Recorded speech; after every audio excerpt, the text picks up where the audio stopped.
Well, I heard a couple different times from a couple different people that an old goat farmer got hung off the bridge for some reason, and they went back the next day to check his body, and it was gone, but he was dead the day before. One night it was real late, and we drove out there. It was pitch black, and he slowed down as we went over the bridge, and I could just hear the goat feet just walking across the bridge, clank, clank, clank. Kind of camped under the bridge and waited for a while. I think I was there about 30-45 minutes. Kind of the air got real still.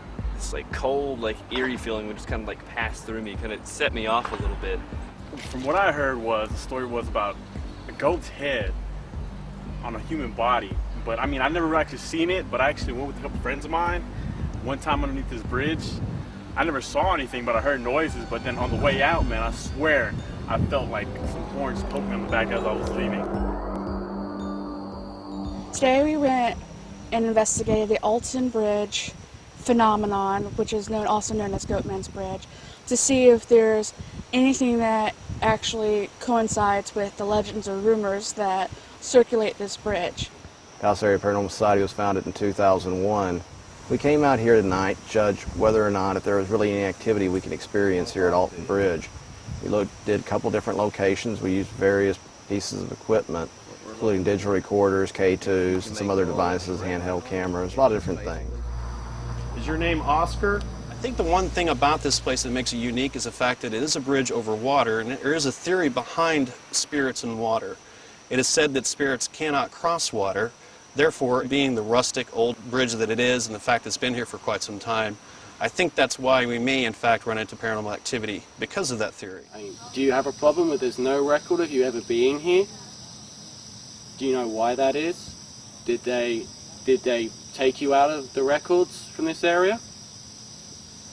We've been here. I will probably be going over somewhere between 4 and 5 hours of audio evidence, and I will see what we find. Something was moving. Tracing it all the way from back there. We're going to go through the evidence, we'll see what we got, maybe we picked up on something, and maybe we can actually use that to prove whether or not something's going on here. I'd heard some of the legends before from some people that I knew, and I didn't have any personal experiences. The history behind it is wonderful, and I know that there is a lot of legends and stories behind it, and of course at this point it looks like it is going to remain a legend.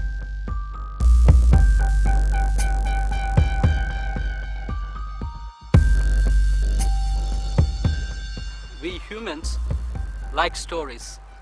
We want to listen to good stories, and we want to tell good stories.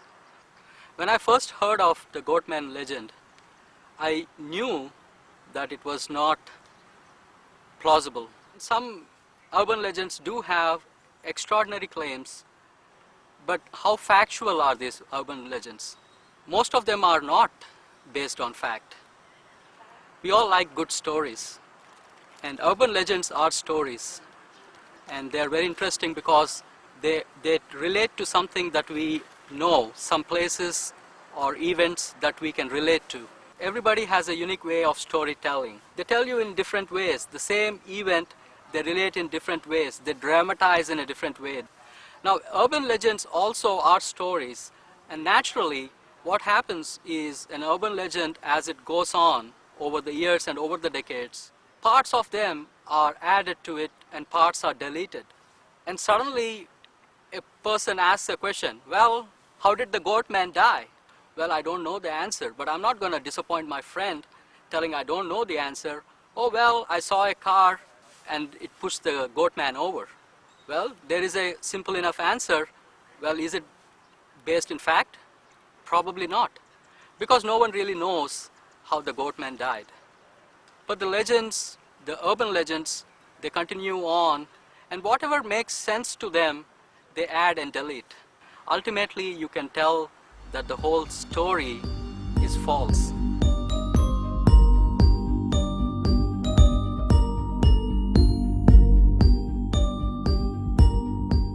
In the beginning, quite honestly, thought that this was nothing more than folklore.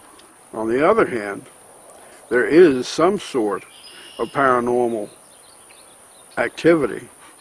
The ASUP was founded almost 40 years ago in New York City.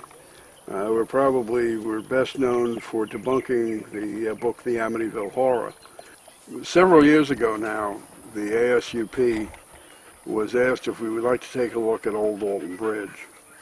Now, you have to understand, haunted bridges, haunted railroad crossings are a local phenomenon. They exist everywhere. And in looking at the original folklore, we could see how some of the information that we gleaned about Old Alton Bridge was being duplicated not that far away at another old bridge. People do create video clips and the like that make all sorts of claims. They say that someone was hung from the bridge in the 1870s. That would be a pretty good trick considering the bridge was built in 1887. They say that someone was pushed off the side of the bridge. We have original photographs of the bridge. It's always had a railing system that stands over 5 feet tall. You'd have to physically lift a person and throw them over. They couldn't fall. I actually found out what was not true, which was no recorded history or newspaper articles about the lynchings. We don't like to assume anything. So basically I looked at all the internet sources, books. I contacted both historical societies in Denton. On the other hand, we do have the historical record of a family that lived on the property long before the Civil War. They maintained a cattle farm there and were fairly prosperous. We know exactly where they lived. We know exactly how they died. We know exactly where they're buried. So everybody said that there was a black man who sold sheep and goats at that location. And we were never able to find anything in the historic record that suggested that was true. Well, what I did see was the remnants of the kind of wire that farmers would use to pin up goats. It had grown into a tree there so deeply that it had to have been at least 60 years old. And from there, we went back to Joy Manor. She did some research, found out that the original family that homesteaded that place before the Civil War had several slaves. And we had on the record that one of those slaves lived in a little cabin up very close to where the bridge stands today, and he kept goats.